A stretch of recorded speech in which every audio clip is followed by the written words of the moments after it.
Em nome do Pai, do Filho e do Espírito Santo. Amém. Inspirai ao Senhor as nossas ações e ajudai-nos a realizá-las, para que em vós comece e para vós termine tudo aquilo que fizermos por Cristo, Senhor nosso. Amém. Santa Maria, Mãe de Deus, rogai por nós. Em nome do Pai, do Filho e do Espírito Santo. Amém. Muito bem, estamos aí no nosso programa ao vivo e hoje nós gostaríamos de falar a respeito de catequese. Por quê?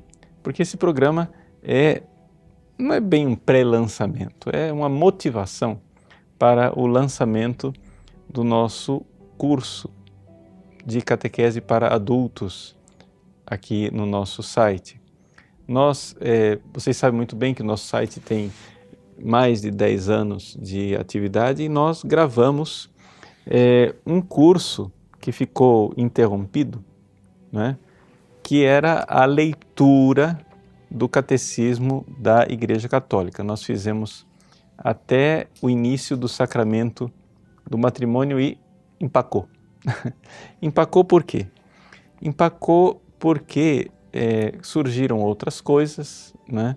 No sentido de que tempo, infelizmente, é matemática, não é opinião, e surgiram coisas que eu estava vendo que as pessoas estavam precisando com mais, digamos assim, urgência. Além disso, o curso, embora estivesse bom, estava muito extenso, porque era na época que o site não tinha muitos programas, então nós começamos fazendo aquelas aulas longas de 1 hora, etc., e vimos que aquilo não era tão produtivo, diminuímos o tamanho da aula.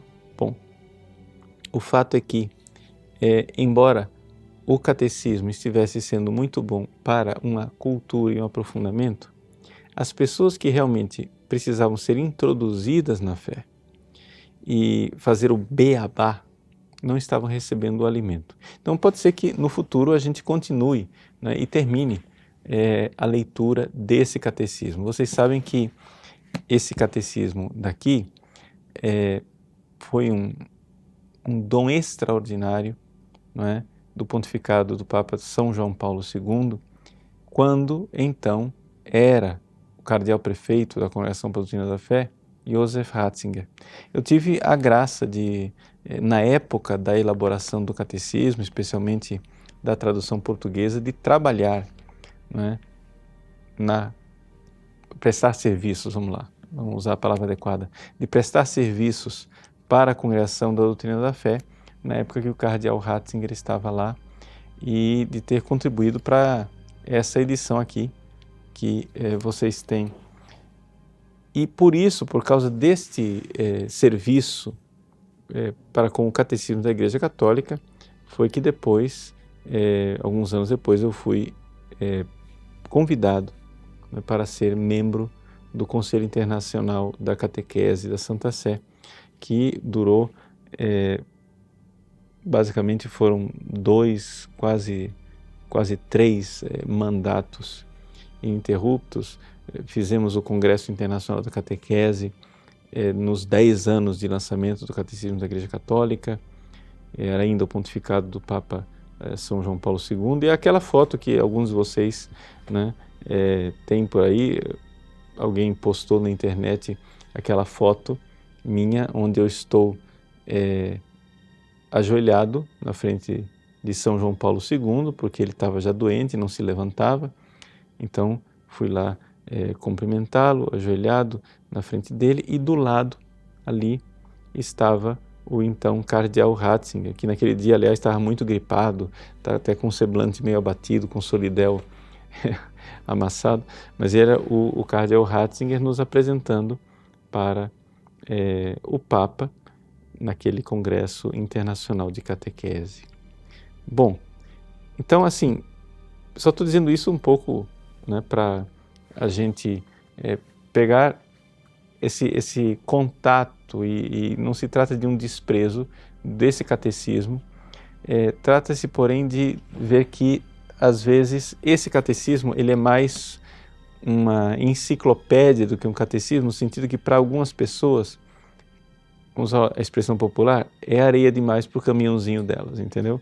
Então eu comecei explicando e seguindo o catecismo, chegamos na segunda sessão, chegamos no sacramento do matrimônio e eu decidi parar porque vi que as pessoas estavam seguindo, sim, mas um público bastante reduzido. Talvez, vejam, nós vamos possivelmente, não sei, não prometo nada, mas é possível que no futuro a gente continue a explicação linear do catecismo. Mas agora nós estamos aí com esse projeto de lançar um catecismo mais compacto, com vídeos mais curtos para os alunos do site, principalmente tendo em vista a fé dos adultos. Então, já gravamos várias aulas, vamos lançá-las, algumas delas na semana que vem, no dia de São José, assim, debaixo do patronato de São José, né, das bênçãos de São José, a gente inicia esse novo curso de catequese.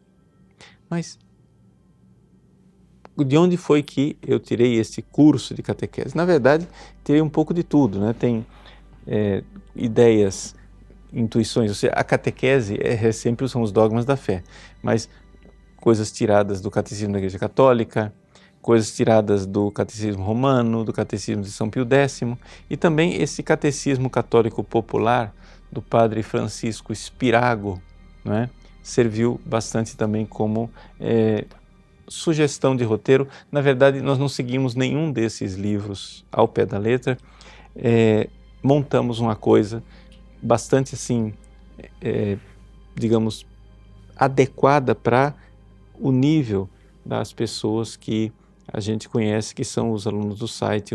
Passamos assim, nem tanto ao mar, nem tanto à terra, passamos uma média aí das pessoas que são e fizemos o curso de catequese. Mas a pergunta é, finalmente, qual é a importância da catequese? Ou seja, por que um curso de catequese? Por que é que a gente precisa de catequese? Vamos entender uma coisa.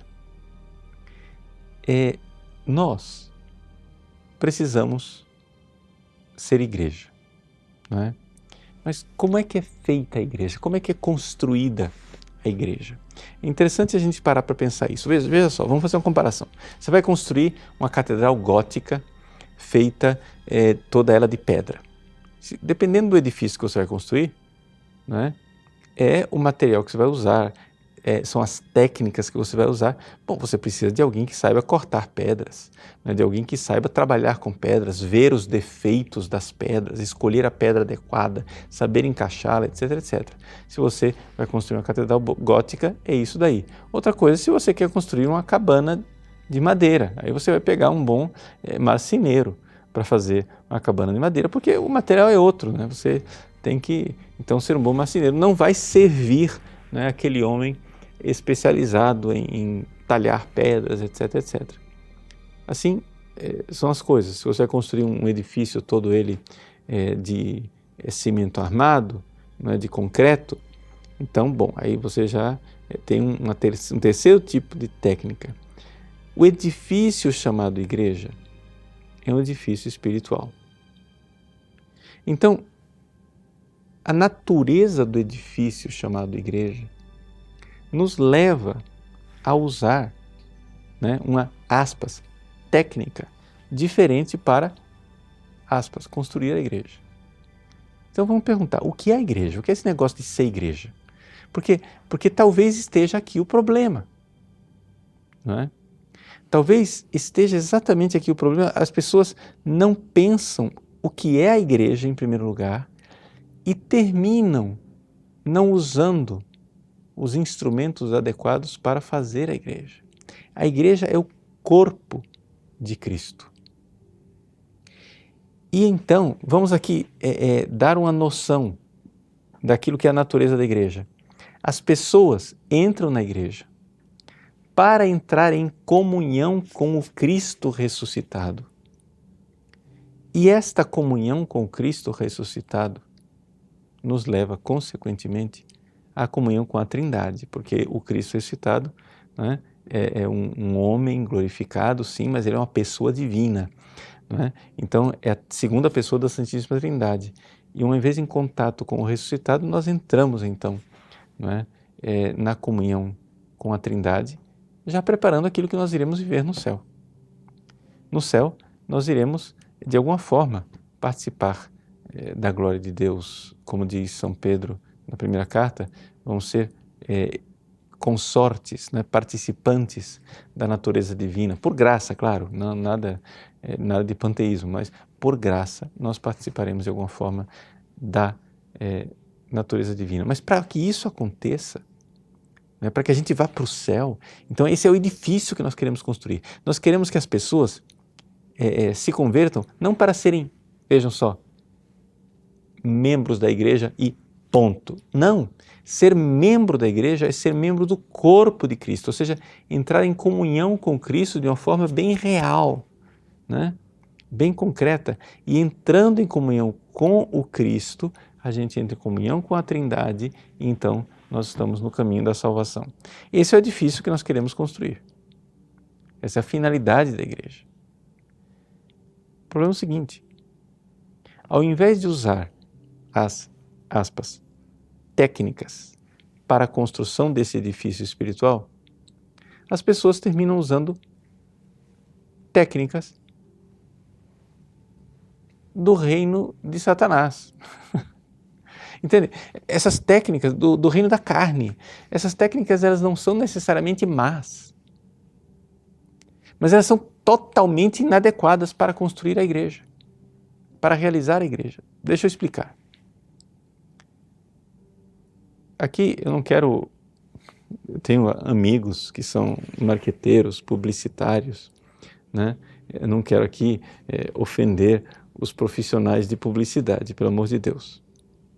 Mas a técnica da construção do reino de Satanás é a publicidade, tá? Não quero dizer que publicidade igual ao reino de Satanás. Não é isso não. Não é isso não. Você pode usar a publicidade para o bem, para coisas boas. Ela não é uma técnica má, necessariamente, tá? Ela é uma coisa indiferente. Pode ser usada para o bem, pode ser usada para o mal, tá bom? Acontece o seguinte, que o primeiro publicitário da história foi a serpente, no paraíso. E ela fez propaganda. E fez propaganda falsa. E fez propaganda enganosa. E mentiu. E com isso começou a construção, né, do reino de Satanás. Nós, cristãos, católicos, podemos usar a publicidade para construir a igreja? Veja, você pode atrair pessoas com publicidade. Até o profeta Oséias diz, Deus nos atrai com vínculos humanos. Isso quer dizer que Deus, inicialmente, Ele nos atrai. Ele pode também usar, né, as técnicas da publicidade, mas isto atrai, mas ainda não constrói a igreja. Então nós podemos usar, não é, marketing, retórica, iscas, para, na inteligência, atrair as pessoas para Deus. Nosso Senhor Jesus Cristo disse que os filhos das trevas são mais inteligentes, sagazes, do que os filhos da luz. Então que nós podemos, ao fazer isso, Jesus diz, olha, vocês podem usar a publicidade para atrair as pessoas para Deus. Então, com isso Jesus estava, né, salvando e dando a grande absolvição para os publicitários, dizendo, olha, realmente vocês podem usar isso. Mas isto só atrai, isso só está cevando o peixe para que a gente possa depois pescar. Mas o pescar mesmo é outra coisa. O que é necessário fazer para que uma pessoa seja realmente membro do corpo de Cristo? Ela precisa, em primeiro lugar, ter fé. E para ter fé, ela precisa, em primeiríssimo lugar, conhecer o dogma da fé. E é para isso que serve o catecismo. O catecismo faz com que as pessoas sejam introduzidas no conhecimento da fé. A fé é uma virtude, não é, que nos faz crer em Deus, que não se engana e nem engana ninguém. Eu sou um homem falho, eu posso me enganar. Você chega e diz assim, Padre Paulo, do que é o seu chá? Vamos ver. Eu acho que é chá verde. Quase certeza que é chá verde. Mas eu posso me enganar, né? Aí chega uma pessoa da produção e diz: padre, não é chá verde não, é chá branco. Sei lá o quê. Bom, eu acho que é chá verde porque eu ganhei uma caixa de chá verde do meu pai, né? Tudo bem. Então, mas eu posso me enganar. Porque eu sou falho. Mas Deus não se engana. Segunda coisa, eu posso enganar você. Por quê? Porque eu sou pecador. Então você diz: padre, do que é esse chá? Eu digo: acho que é chá verde. Na verdade, estou tomando uísque. Tem esse negocinho de chá aqui só para disfarçar. Mas na verdade, né, eu sou um cachaceiro que estou aqui tomando uísque. Eu estou enganando você, né? Ou seja, eu, por ser pecador e falho, eu posso me enganar e eu posso enganar você. Deus não. Deus não se engana porque Ele assume a sabedoria. E Deus não engana você porque Ele assume a bondade. Se Ele é sapientíssimo e não se engana, e se Ele é bondosíssimo e não engana você, então tudo que Ele disser, você pode crer. Não pelo conteúdo da coisa, mas por aquele que está dizendo isso, que está revelando isso. É Deus. Então aí eu dou o assentimento da fé. Para eu dizer sim, eu creio, porque é Ele quem está dizendo, eu preciso de um auxílio da graça. A graça me auxilia nisso e a gente termina, né, dando aquele assentimento da fé. Sim. Só que a gente crê na pessoa que revela, né, na revelação de Deus que é Jesus Cristo, como diz a Dei Verbum. Só que a gente precisa agora ver que essa pessoa revela verdades. Existem dogmas, coisas que são... O que é a palavra dogma? Dogma quer dizer ensinamento, ele está ensinando coisas que eu preciso crer naquilo. Então pode ser que eu seja ignorante, mas a partir do momento que eu creio nele, eu tenho um dever de cristão de conhecer a minha fé. E então você vai e faz o catecismo. Mas a palavra catecismo vem do verbo grego katecheo, que quer dizer ecoar. Não é simplesmente eu conhecer uma verdade, né, da fé. Eu pego o catecismo, sei lá, abro lá em qualquer página, né, e falo, sei lá, a encarnação de Jesus. Muito bem. Eu creio, Jesus é a segunda pessoa da Santíssima Trindade que se encarnou. Se fez homem igual a nós em tudo, igual a Deus Pai em tudo. Uma só pessoa, duas naturezas. Esse é o dogma da encarnação. Pronto. Só que a verdadeira finalidade do catecismo bom, em primeiro lugar você tem que saber, né? Você precisa memorizar. Você precisa ter isso na sua cabeça. Mas você precisa depois ecoar isto na sua vida. Ou seja, você precisa fazer isso ecoar na sua vida de oração. E então, você precisa fazer a experiência dessas verdades. Como assim experiência da verdade? Quer dizer o seguinte, você tem que ir meditar, rezar, experimentar essa verdade. Colocar diante de Deus e dizer: Jesus, eu creio que vós sois Deus. Porque vós não me enganais e não enganais ninguém. Mas por favor, Senhor, eu preciso saber isso em profundidade. por isso, ajudai-me a ver o abismo do mistério, que é o fato de que Deus, Criador do céu e da terra, maior do que todo o universo, nasceu como uma criança, deitado num coxo de animais. E você vai então meditar sobre isso e rezar e pedir as luzes, pedir para a Virgem Maria que naquela noite santa adorou Jesus como Deus encarnado ali, aquele que sustenta as galáxias mais distantes, agora está sendo sustentado pelos braços de Maria. E você vai meditando, e você vai rezando, e você, então, uma vez que você crê e reza e medita, a um certo momento, essa verdade parece que brilha dentro de você. Essa luz que brilha dentro de você é a luz do ressuscitado. No início você não está acostumado a fazer isso, então no início essa luz ela é bem fraquinha. No início é uma coisa assim bem tênue. Mas aí, através da oração, você vai recebendo graças, não é?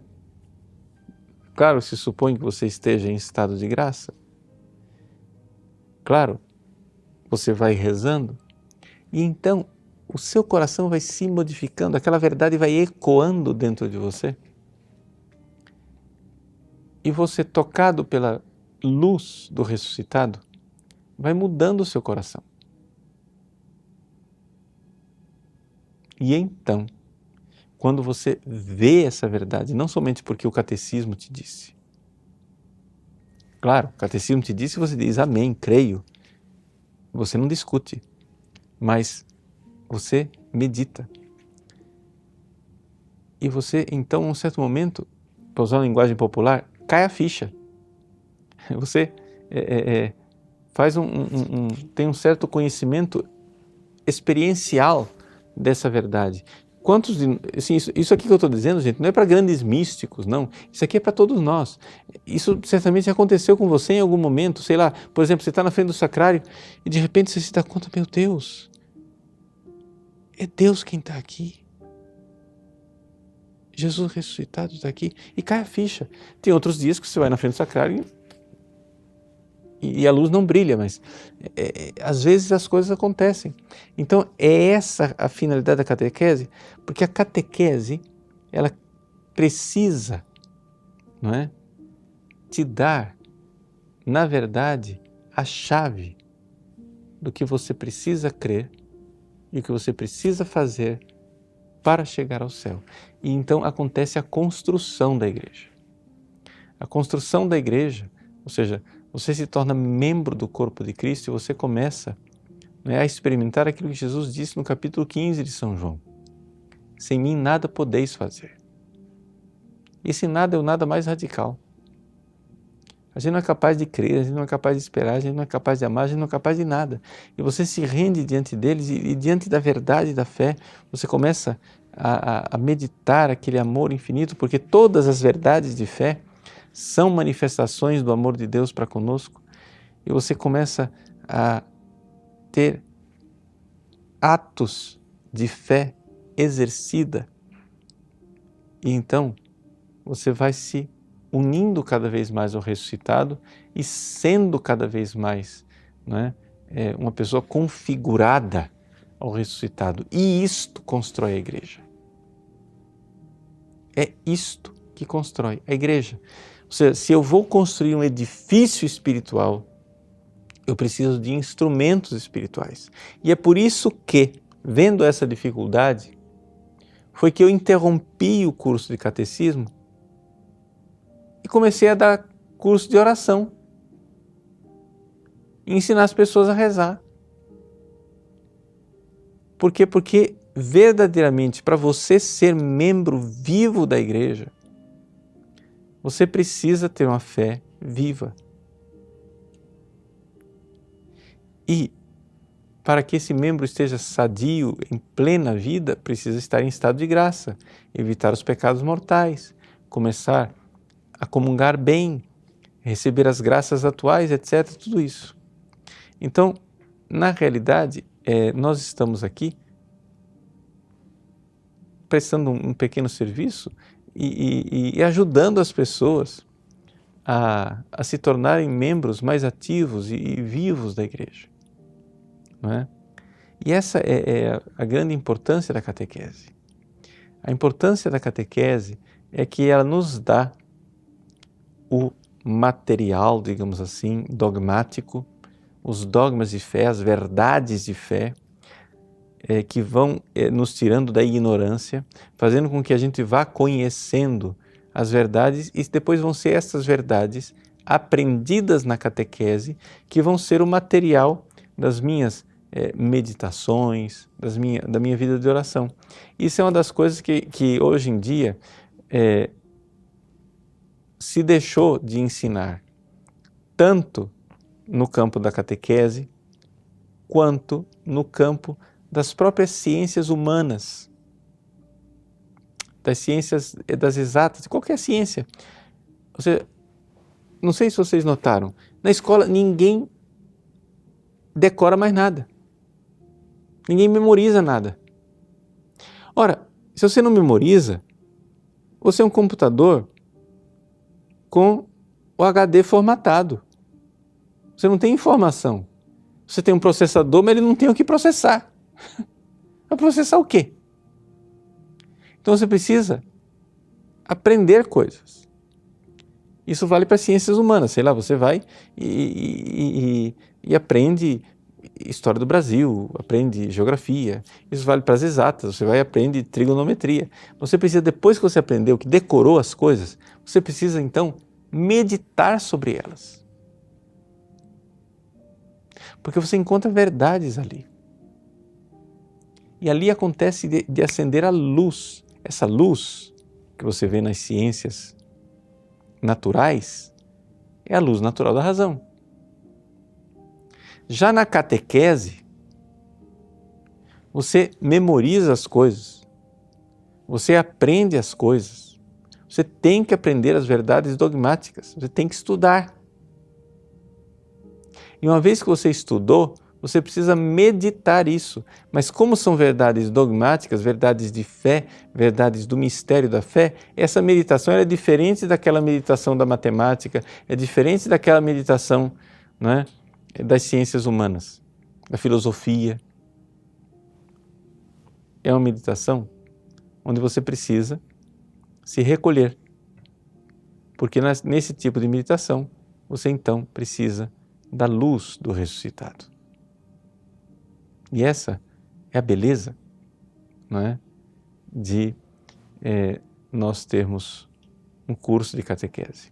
Então a gente tem que entender isso. Se você quiser aprofundar esse tema, né, que eu coloquei aqui, tem esse livro fantástico, que não é de catequese, o assunto dele não é catequese, né, é oração, é Ao Sopro do Espírito, né, do bem-aventurado Frei Maria Eugênio do Menino Jesus. Ao Sopro do Espírito, Oração e Ação. É um livro que está publicado aqui no Brasil pela Paulus Editora. Vale muito a pena. Isso que eu coloquei para vocês, né, é um capítulo fantástico na página 213, que fala oração e sacrifício. E ele então coloca essa realidade de que, de fato, se nós vamos construir a igreja, precisamos, não é, de instrumentos aptos para o que nós vamos construir. Ele diz assim: é bom destacar e até insistir sobre essa verdade muito frequentemente desconhecida. Acredita-se com efeito que é possível trabalhar na edificação do corpo místico de Cristo de qualquer maneira que seja, mas sem considerar a natureza desta edificação. Na prática, acontece que a pessoa se deixa fascinar pelos métodos de ação do reino de Satanás.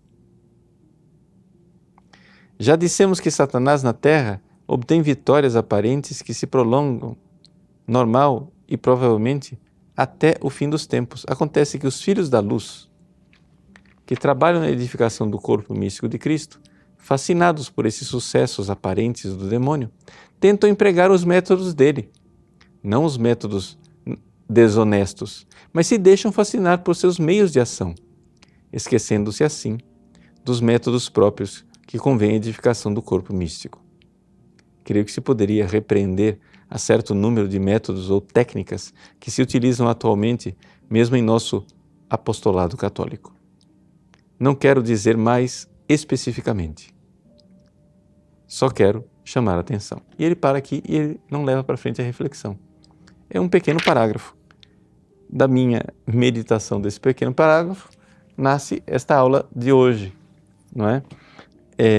Para você ver como você pega uma coisa, você medita, pensa, vai, vira pelo avesso, pede a luz de Deus, etc. e tal, e a coisa dentro de você, né, fica bem mais claro.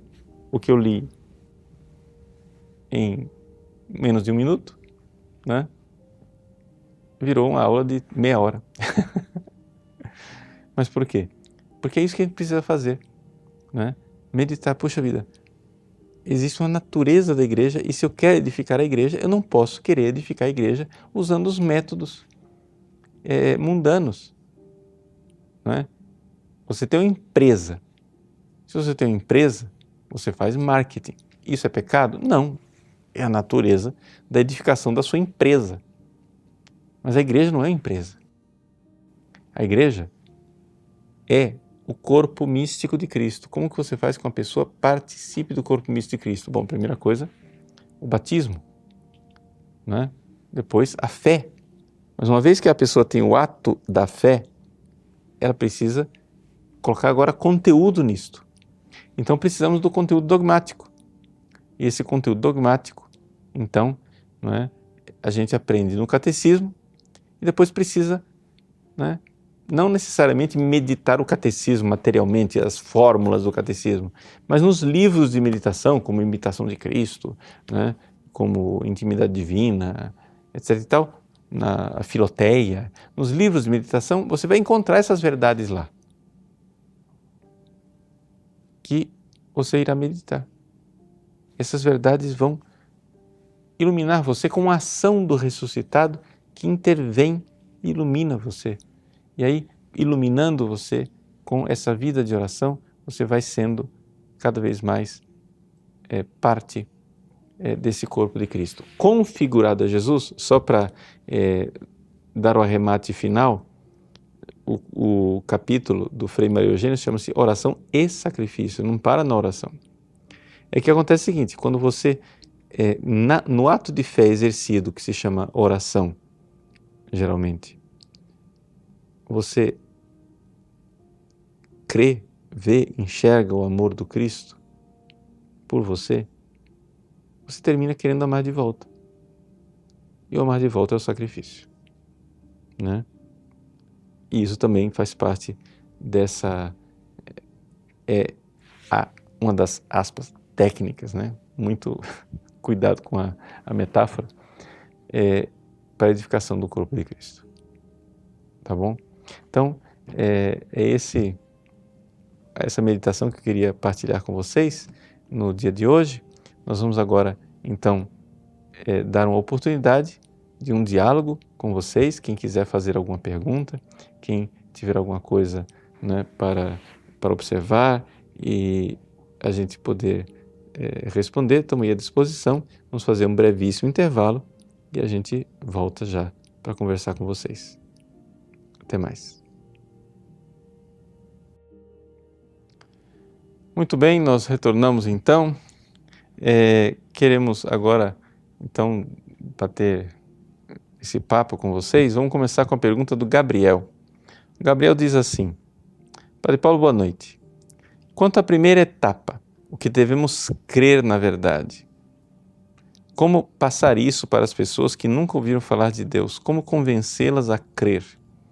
Veja, Gabriel, aqui é importante você entender que tem, no início da fé, tem duas etapas. Uma é aquilo que nós chamamos de preambula fidei, né, que a pessoa, que é isso que você está perguntando, ou seja, tem coisas que a gente precisa fazer para ajudar a pessoa a dar o passo da fé. Mas o passo da fé em si, ele não é fruto de um raciocínio de convencimento, tá?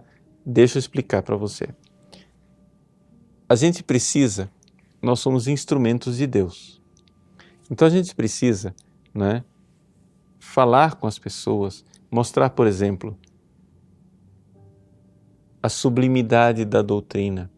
As pessoas começam a ouvir uma pregação, uma aula, leem um livro e veem, meu Deus, que sabedoria, que coisa incrível. Isso já predispõe a pessoa.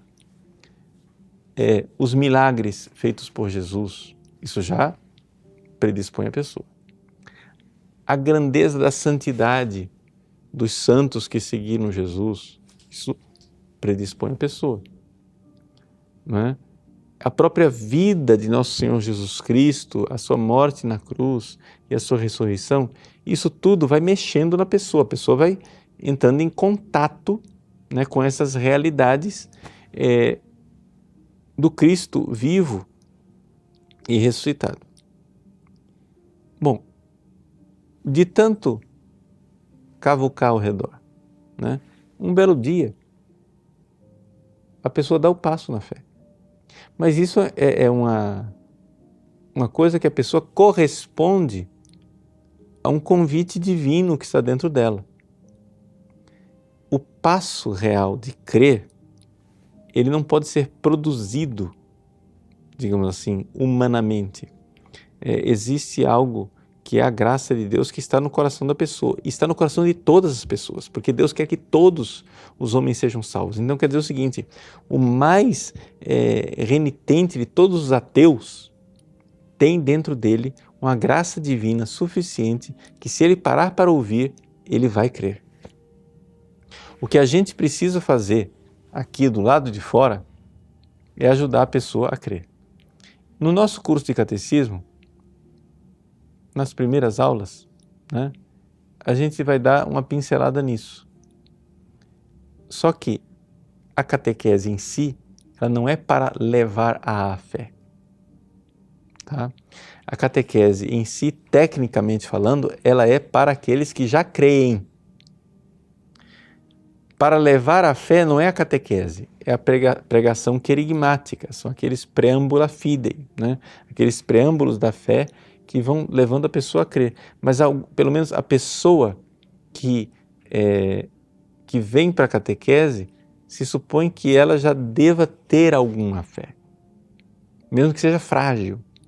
Uma fé assim, bruxuleante, que está assim meio, né? Mas ela tem que ter alguma fé frágil, mas é importante que ela tenha essa fé, né? Então assim, no início do nosso curso de catecismo, nós vamos, né, ajudar um pouco as pessoas que não têm fé, tá? Mas só para saber que essa dinâmica é uma realidade que a gente não tem receita mágica. As pessoas terminam crendo por várias razões diferentes. Um crê porque ouviu um testemunho, outro crê porque ouviu falar de um milagre, outro porque leu a vida de um santo, outro porque ouviu um sermão, outro... Por quê? Porque são essas revelações externas que ajudam a pessoa a prestar atenção à revelação interna, ou seja, ao Cristo que fala dentro dela.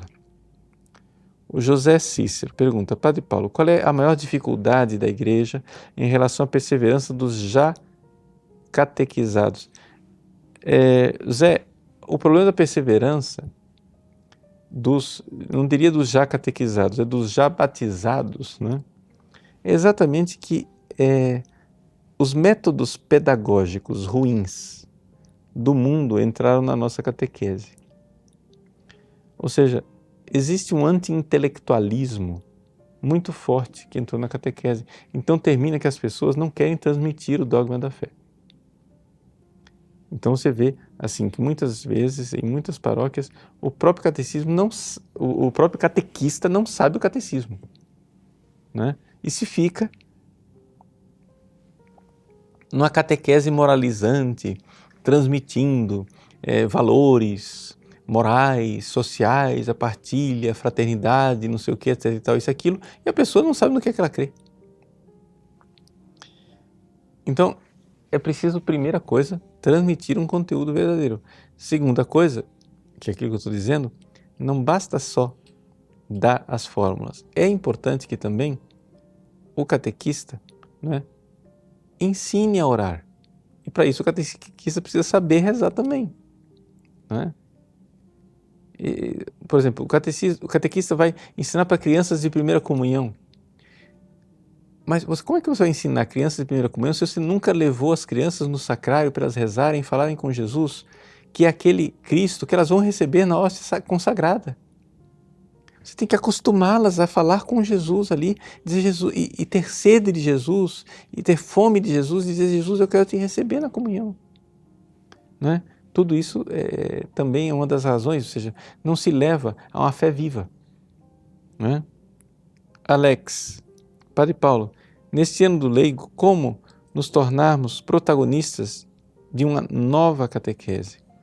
Então, Alex, veja, a primeira coisa, assim, eu não sei se você é casado, se é solteiro, mas se você é pai e se você tem filhos, né, a primeiríssima coisa é você, você não precisa nem esperar você ser catequista, você precisa catequizar todo mundo, porque uma das coisas mais maravilhosas que tem para você aprender as coisas é você começar a ensinar. Né? A gente aprende as coisas quando a gente precisa ensinar, então você vai e estuda bastante, vê bastante, você aprende e você ensina. Se você não tem ninguém para ensinar, né? É difícil você realmente aprender. Heloísa, Padre Paulo, sua bênção. O que é mais importante?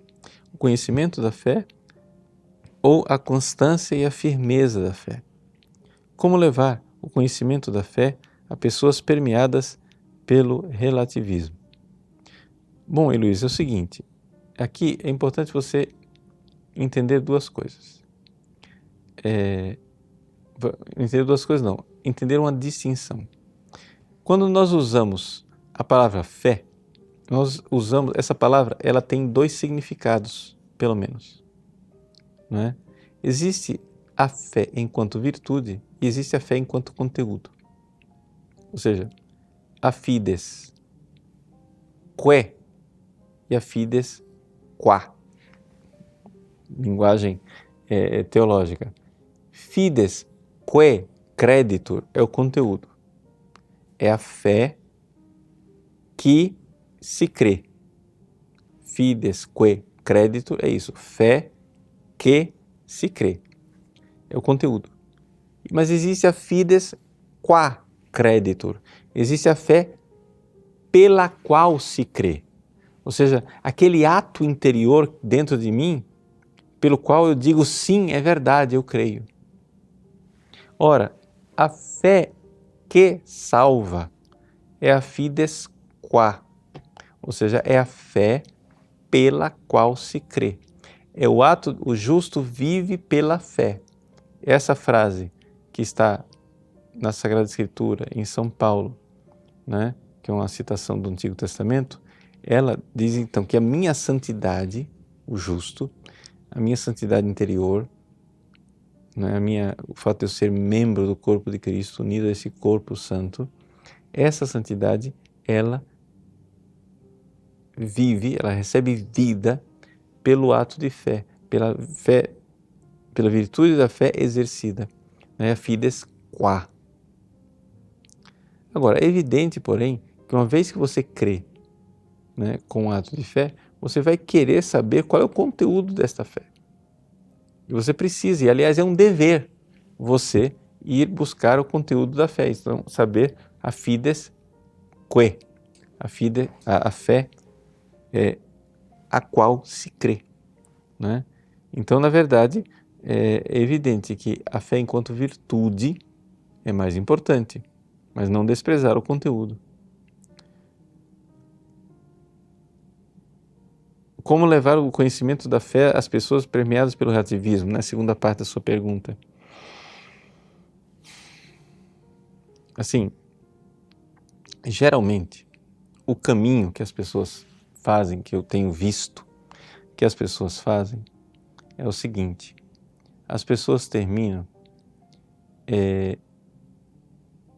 entrando para o caminho da fé, ou seja, as conversões que eu tenho visto mais sólidas são aquelas que a pessoa primeiro faz uma experiência da verdade enquanto tal, ou seja, ela sai primeiro do relativismo.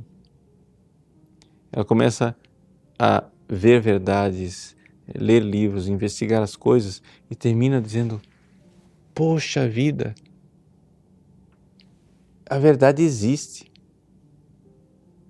E aí depois ela termina procurando a verdade mais profunda, a verdade sobrenatural e indo atrás da fé. Isso é uma coisa interessante que a gente vê no site acontecer, né? Pessoas que entram no site atraídas não por um conteúdo de fé, mas por um conteúdo filosófico, político, sociológico, alguma coisa assim, de algum desses temas que a gente trata, a pessoa começa a ver aquilo, ela começa a ver uma verdade.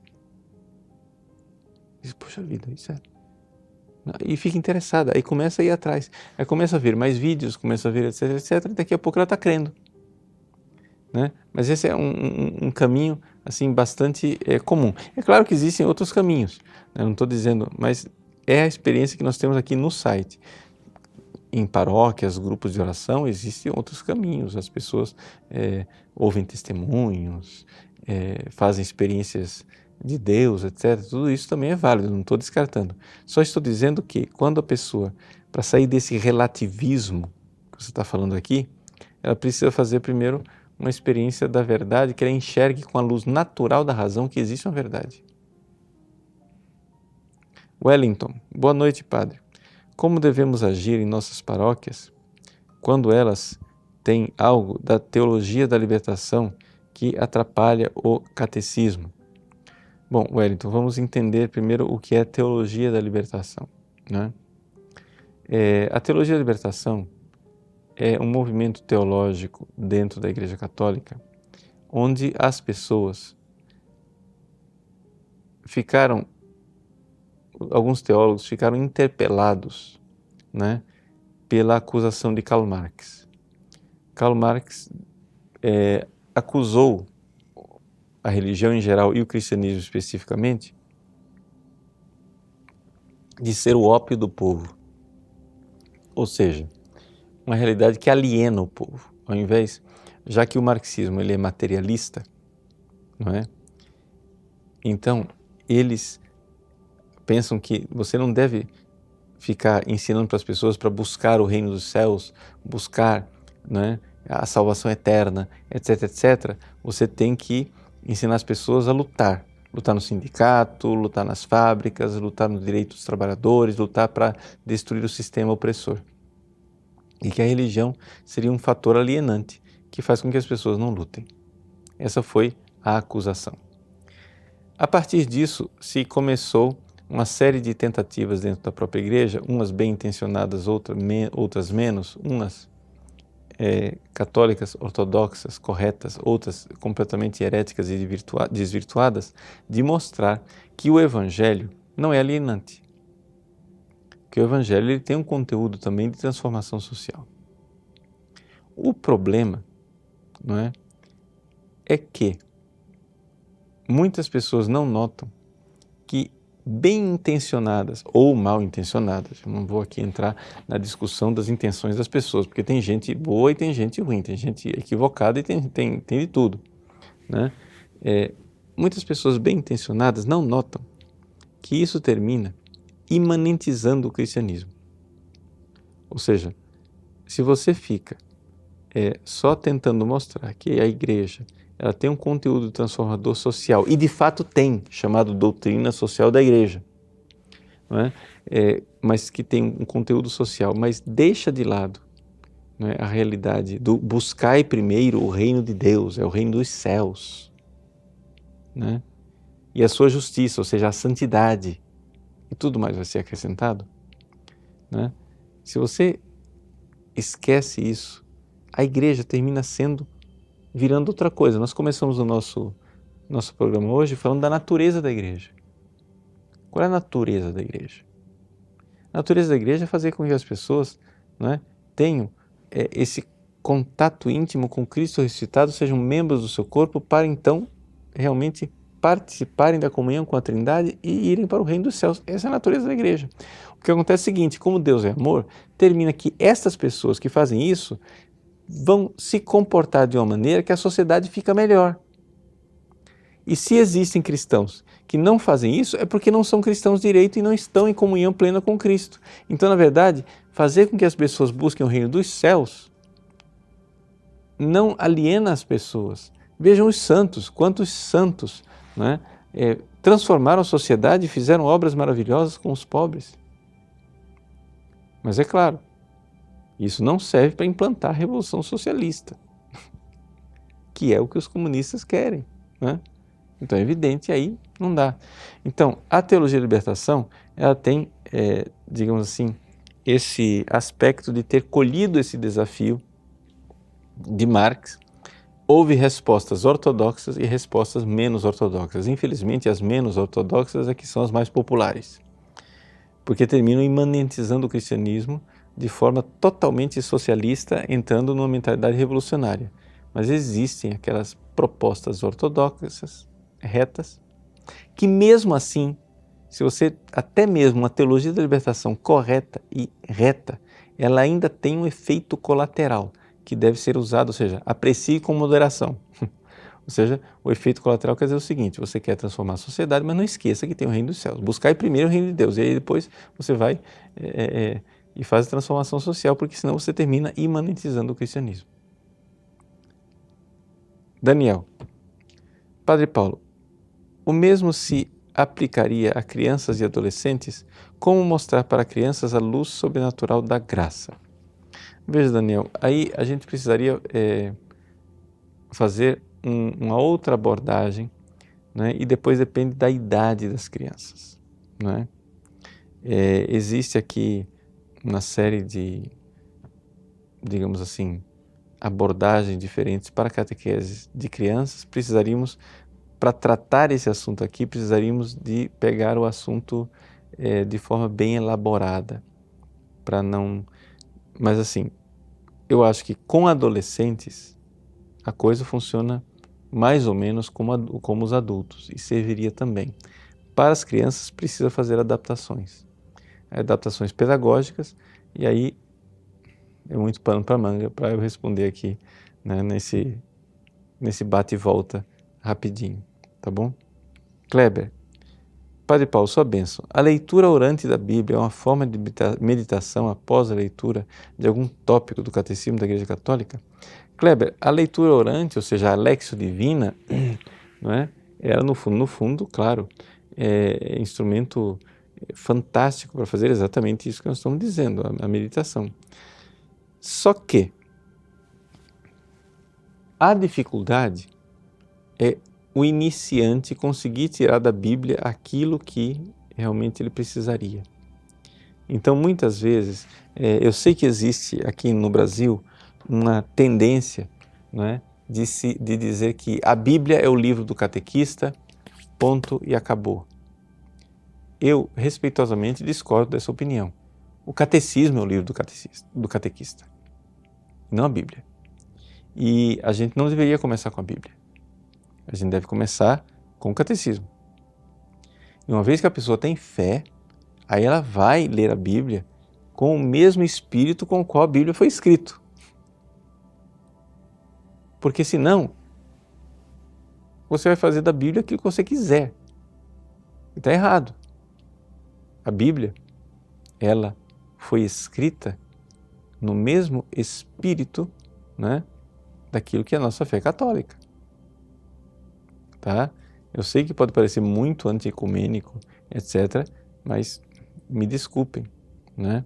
Eu creio verdadeiramente que a Igreja Católica é a Igreja de Cristo e que, portanto, os apóstolos eram católicos como nós.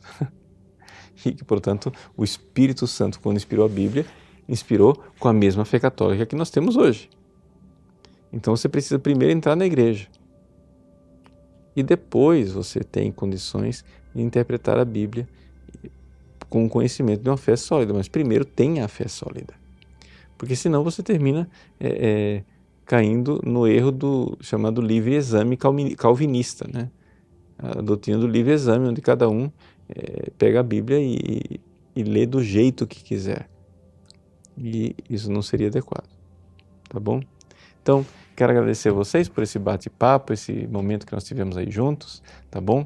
E semana que vem, então, dia de São José, vamos fazer um programa ao vivo, né, sobre esse grande patriarca, aquele que é o protetor da Igreja, São José, e vamos, nessa data, também lançar o nosso curso de catequese para adultos, tá bom?